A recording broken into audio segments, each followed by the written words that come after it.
ကွမင်္ဂလာပါဒီနေ့မှာတခြားဆိုတာ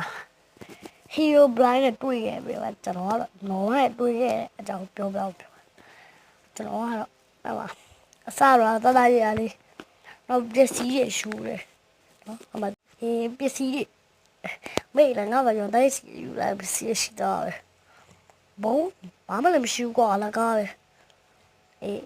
စစ်哦，